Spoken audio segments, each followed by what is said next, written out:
বিদায় হজের মর্মবাণী। শুক্রবার ৯ জিলহজ ১০ হিজরি সনে হজের সময় আরাফা ময়দানে দুপুরের পর হযরত মুহাম্মদ সাল্লাল্লাহু আলাইহি সাল্লাম লক্ষাধিক সাহাবার সমাবেশে এই ঐতিহাসিক ভাষণ দেন। হামদ ও সালার পর তিনি বলেন, হে মানুষ, তোমরা আমার কথা শোনো।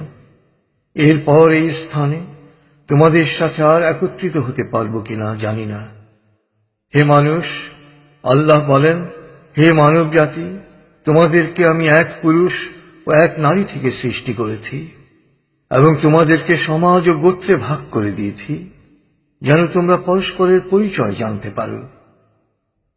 অতএব শুনে রাখো, মানুষে মানুষে কোনো ভেদাভেদ নেই। আরবের উপর কোনো অনারবের, অনারবের উপর কোনো আরবের শ্রেষ্ঠত্ব নেই। তেমনি সাদার উপর কালোর বা কালোর উপর সাদার কোনো শ্রেষ্ঠত্ব নেই। তোমাদের মধ্যে সেই ব্যক্তি আল্লাহর কাছে সবচেয়ে বেশি সম্মান ও মর্যাদার অধিকারী যে আল্লাহকে ভালোবাসে। হে মানুষ, শুনে রাখো, অন্ধকার যুগের সকল বিষয় ও প্রথা আজ থেকে বিলুপ্ত হল। জাহেলি যুগের রক্তের দাবিও রহিত করা হল। হে মানুষ, শুনে রাখো, অপরাধের দায়িত্ব কেবল অপরাধীর উপরই বর্তায়। পিতা তার পুত্রের জন্যে আর পুত্র তার পিতার অপরাধের জন্যে দায়ী নয়। হে মানুষ, তোমাদের রক্ত, তোমাদের সম্মান, তোমাদের সম্পদ পরস্পরের জন্যে চিরস্থায়ীভাবে হারাম অর্থাৎ পবিত্র ও নিরাপদ করা হল। যেমন আজকের এই দিন, আজকের এই মাস, এই শহর সকলের জন্যে পবিত্র ও নিরাপদ। হে মানুষ, তোমরা ঈর্ষা ও হিংসা বিদ্বেষ থেকে দূরে থাকবে। ঈর্ষা ও হিংসা মানুষের সকল সদ্গুণকে ধ্বংস করে। হে মানুষ, নারীদের সম্পর্কে আমি তোমাদের সতর্ক করে দিচ্ছি, তাদের সাথে নিষ্ঠুর আচরণ করো না।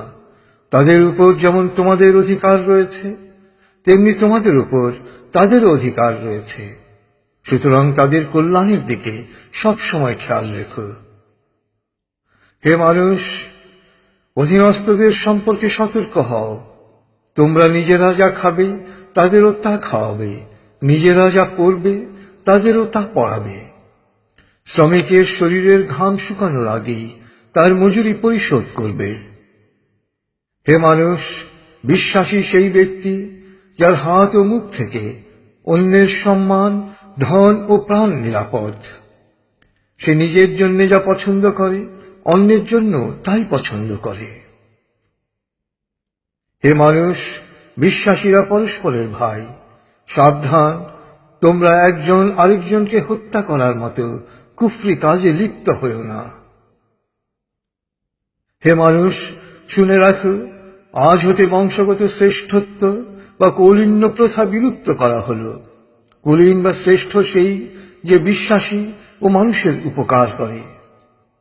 হে মানুষ, ঋণ অবশ্যই ফেরত দিতে হবে। বিশ্বস্ততার সাথে প্রত্যেকের আমানত রক্ষা করতে হবে।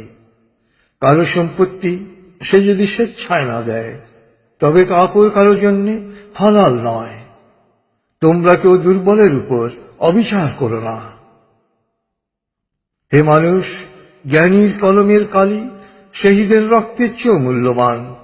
জ্ঞান অর্জন প্রত্যেক নরনারীর জন্য ফরজ, কারণ জ্ঞান মানুষকে সঠিক পথ দেখায়। জ্ঞান অর্জনের জন্য প্রয়োজনে তোমরা চীনে যাও।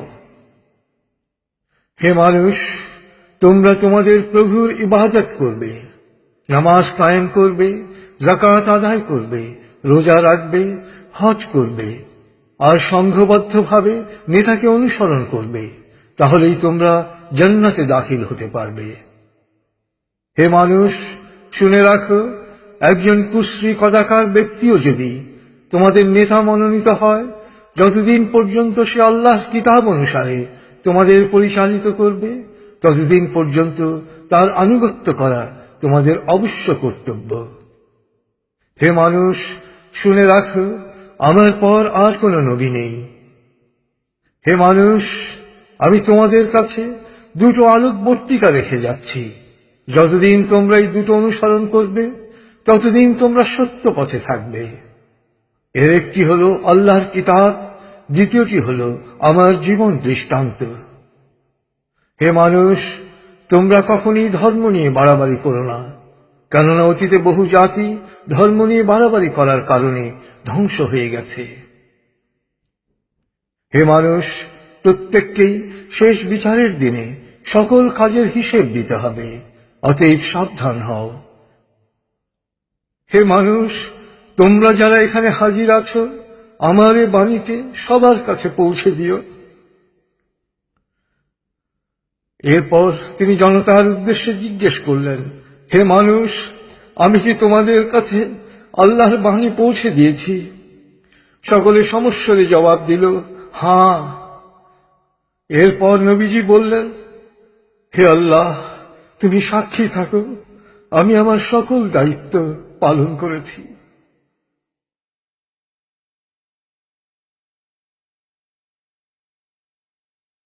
রাসূলুল্লাহ সাল্লাল্লাহু আলাইহি সাল্লামের উম্মত হিসেবে আমাদেরও দায়িত্ব তার এই শেষ বাণী সবার কাছে পৌঁছে দেয়া। আল্লাহ আমাদের সবাইকে এ দায়িত্ব পালন করার তৌফিক দান করুন। আমিন।